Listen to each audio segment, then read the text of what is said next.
Now continue with part 2.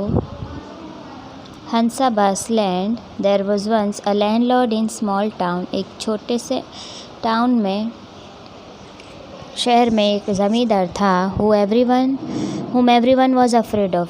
उस ज़मींदार से लोग बहुत डरते थे. He owned a majority of land area in the town. उस टाउन में सबसे ज़्यादा ज़मीन उसी इंसान के पास थी. There was an old lady, Hansaben. एक बूढ़ी औरत थी जिनका नाम हंसाबेन था. उस farm was near his land. उसकी ज़मीन के करीब हंसाबेन का खेत था. The landlord gradually started capturing the land nearby. और उस ज़मींदार ने धीरे धीरे ज़मीन के ऊपर कब्ज़ा करना शुरू कर दिया था. Slowly and steadily the landlord encroached upon half of Hansaben's territory. धीरे धीरे, क्योंकि उसने ज़मीन पचाना शुरू किया था, धीरे धीरे आसपास की ज़मीन ले रहा था.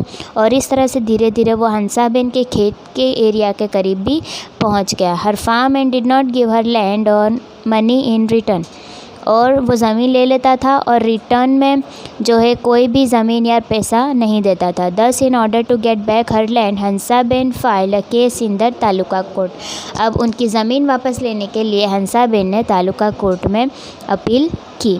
Both the landlord as well as Hansaben presented their arguments in the court. ज़मींदार और हंसाबेन दोनों ने कोर्ट में अपने अपने आर्ग्यूमेंट्स दिए. द जज heard their arguments and gave the verdict in favour of Hansaben.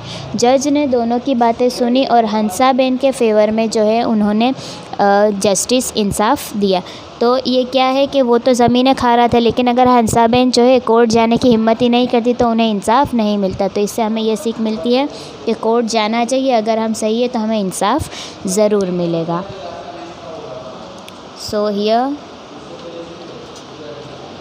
हंसाबेन्स topic over. So we will see next point in next video, so you can write the answers also from these short videos. Okay.